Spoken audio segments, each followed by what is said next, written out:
जय भारत, जय गणेश, जय श्री कृष्ण। प्रिय दर्शकों, ज्योतिष एक ऐसा विषय है जिसकी आलोचना हर कोई करता है, परंतु मैं आपको यह बताना चाहूंगा कि अगर यह विषय आपने जान लिया, यह विषय आपने सीख लिया, तो इसकी आलोचना आप नहीं करेंगे, बल्कि आप इसका बहुत आदर करेंगे और सम्मान करेंगे। भविष्य को जानना वैसे भी नामुमकिन है, परंतु इस विषय के माध्यम से हम जिस प्रकार से भविष्य को जानते हैं वह अकल्पनीय है। तो आज मैं आपको बताने जा रहा हूं कि कर्क लग्न, कर्क राशि वाले जातक, इनके कुंडली में धन योग किस प्रकार से बनते हैं। बने रहिए मेरे साथ। मैं हूं ज्योतिषाचार्य आकाश, आप देख रहे हैं नक्षत्र ज्योतिष। सब्सक्राइब करें नक्षत्र ज्योतिष भोपाल चैनल को और बेल आइकन को दबाना ना भूलें, ताकि अगले वीडियो का नोटिफिकेशन आपको जल्द से जल्द प्राप्त हो।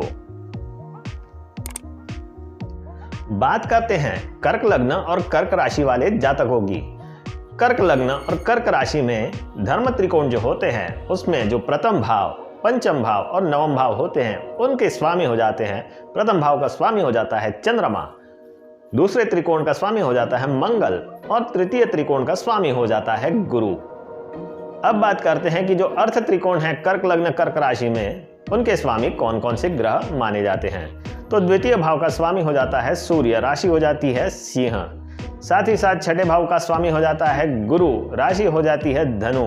और दशम भाव का स्वामी हो जाता है मंगल, राशि हो जाती है मेष। तो इस प्रकार से हमें ध्यान रखना है कि धर्म त्रिकोण जो है उसके स्वामी हो जाते हैं चंद्रमा, मंगल और गुरु, और साथ ही साथ जो अर्थ त्रिकोण है उसके स्वामी हो जाते हैं सूर्य, मंगल और गुरु। इस प्रकार से सूर्य, चंद्र, मंगल और गुरु, यह जो चार ग्रह होते हैं, यह कर्क लग्न कर्क राशि वाले जातकों के लिए धनदायक ग्रह हैं। तो जब भी आपको इन चार ग्रहों में से किसी की अंतर्दशा, महादशा अंतर्दशा अगर आती है या प्रत्यंतर दशा आती है, तो ऐसे समय में आपके कुंडली के अनुसार आपको धन के लाभ के योग बनते हैं। साथ ही साथ जिन जातकों की नौकरी नहीं लगी है, तो उन्हें नौकरी लगने के चांसेस बढ़ जाएंगे। जिन्हें तरक्की होनी है, तो यह जब ग्रहों की महादशा और अंतर्दशा आएगी तो वह उन्नति कारक भी रहेगी, मान सम्मान भी बढ़ेगा, क्योंकि यह दशम भाव से लिंक हुआ है।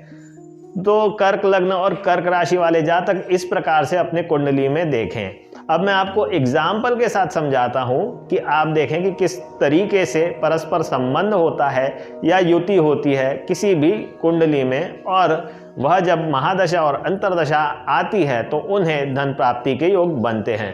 अब मान लीजिए सूर्य और चंद्र जो एक ही अगर प्रथम भाव में उपस्थित हो, तो लग्न का स्वामी और साथ ही साथ द्वितीय भाव का स्वामी हो जाता है एक साथ। अब द्वितीय भाव आपके कुटुंब का भी होता है, सूर्य पिता का भी कारक होता है। तो ऐसे जातक कर्क लग्न कर्क राशि वाले जिनके लग्न में ही सूर्य और चंद्रमा की युति होगी, ऐसे जातकों को पैतृक संपत्ति के योग बनते हैं। साथ ही साथ उनका बड़े धनाढ्य परिवार में जन्म होता है, या जो परिवार वाले होते हैं वो धनाढ्य होते हैं। तो इस प्रकार से हमें युति बनानी है। अब आप देखेंगे सूर्य और मंगल दोनों अग्नि तत्व प्रधान ग्रह हैं। अगर इनकी युति होती है त्रिकोण भाव में, मान लिया जाए पंचम भाव में, पंचम भाव बुद्धि का भाव है और ज्ञान का भी भाव माना जाता है। साथ ही साथ एजुकेशन से रिलेटेड भी इस भाव को बहुत अच्छा माना जाता है। तो सूर्य मंगल अगर पंचम भाव में हो, तो ऐसे जातक इंजीनियर बन सकते हैं और उनका कैरियर इस समय में बहुत उन्नति कारक रहेगा। साथ ही साथ ऐसे जातकों को मान के चलिए आप सरकारी नौकरी लगने के बहुत चांसेस रहते हैं। बाकी और भी कुंडली में जो योग रहते हैं वह देखने पड़ते हैं, उसके उपरांत ही समझ में आता है कि सरकारी नौकरी मिलेगी या नहीं मिलेगी। इसी प्रकार मंगल और गुरु की अगर युति है या आपस में दृष्टि संबंध है, मैं आपको एक पूरे के पूरे वीडियो में समझाऊंगा कि दृष्टि संबंध क्या होते हैं और परस्पर संबंध क्या होते हैं। यह सब देखना आपको एक वीडियो में बता दूंगा, परंतु आज जिस विषय पे चर्चा चल रही है वह आप अच्छे से समझ ले। अगर मंगल और गुरु की युति होती है प्रथम भाव, द्वितीय भाव, पंचम भाव, छठे भाव, नवम या दशम भाव में, तो ऐसी युति भी जातक के लिए बहुत लाभकारी सिद्ध होती है। मंगल जो पराक्रम का कारक माना जाता है और पुलिस या आर्मी रिलेटेड जो ऐसे बिजनेस है या ऐसे कार्य क्षेत्र हैं जहां पे आपके पराक्रम को आगे बढ़ावा मिलता है, गुरु जो कि ज्ञान का कारक है और साथ ही साथ बहुत सारे इन ग्रहों के कारक होते हैं, कारकत्व होते हैं, वह चीज़ समझने में थोड़ा टाइम लगेगा। परंतु मंगल और गुरु की अगर युति होती है इन भावों में, तो यह भी कर्क लग्न कर्क राशि वाले जातकों के लिए मान सम्मान प्राप्ति के लिए उत्तम रहती है, साथ ही साथ धन के लिए भी बहुत उत्तम मानी जाती है। अब बात करते हैं कि राहु और केतु की स्थिति कैसी रहेगी आपकी जन्म कुंडली में। ठीक है, अगर राहु या केतु, पहले बात करते हैं राहु की। राहु अगर इन त्रिकोण भावों में बैठा हुआ है तो वह अपने राशि स्वामी का फल देगा, या अगर उसके ऊपर इन ग्रहों में से किसी की दृष्टि है, खासकर से अगर गुरु और मंगल की, क्योंकि गुरु और मंगल बहुत कारक है इस कुंडली में। कर्क लग्न कर्क राशि कुंडली जो होती है, इनमें गुरु और मंगल बहुत इंपॉर्टेंट पोजीशन वाले होते हैं। अगर इनकी पोजीशन अच्छी होगी तो जातक ऊंचाइयों तक के जाएगा और धनाढ्य बनेगा और मान सम्मान भी उसे सोसाइटी में प्राप्त होता है। तो बात करते हैं कि अगर राहु के ऊपर गुरु या मंगल की दृष्टि है और गुरु और मंगल भी केंद्र में या त्रिकोण में बैठे हुए हैं या अर्थ त्रिकोण में बैठे हैं, तो वह जातक को ऊंचाइयों तक के ले जाएगा। साथ ही साथ अगर राहु का संबंध इन 4 ग्रहों से किसी भी प्रकार से होता है, जो मैंने बताए हैं, जैसे सूर्य, चंद्र, मंगल और गुरु, इनसे संबंध होता है राहु का, तो अच्छा रहेगा। केतु का भी इसी प्रकार से आपको देखना पड़ेगा, परंतु केतु एक आध्यात्मिक ग्रह है, उसके लिए बहुत और भी अन्य समीकरण देखे जाते हैं, तब जाकर के पता चलता है कि उसका इम्पैक्ट कैसा रहेगा। परंतु यह तो तय है कि जो मैं आपको बता रहा हूं, अगर आपने कुंडली देखना सीख लिया तो उसके उपरांत आप बता सकेंगे कि जातक की तरक्की कब होगी, उसको नौकरी कब लगेगी, कब वह एग्जाम में पास होगा, और अन्य बहुत सारे सवालों के जवाब भी आपको जन्म कुंडली में मिल जाएंगे। तो ये थी पूरी जानकारी कर्क लग्न और कर्क राशि वाले जातकों के लिए।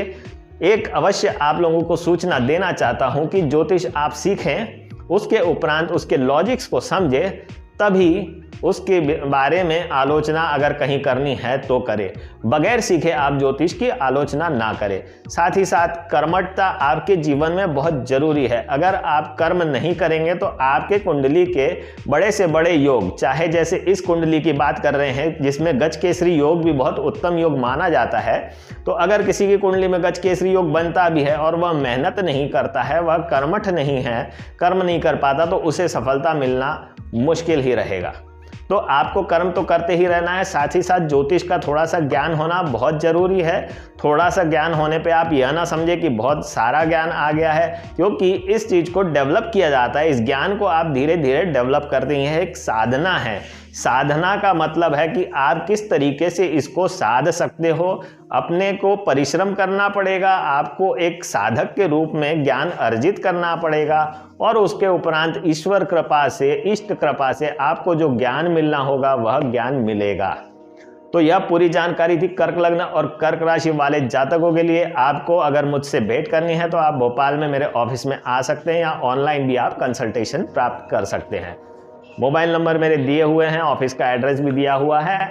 अगर यह वीडियो आपको अच्छा लगा तो वीडियो को लाइक, शेयर और सब्सक्राइब अवश्य करें। और अगर आपके कोई भी प्रश्न है ज्योतिष से रिलेटेड तो आप मुझसे संपर्क कर सकते हैं दिए हुए नंबरों पे। तो आज के लिए इतना ही दर्शकों। जय भारत, जय गणेश, जय श्री कृष्ण।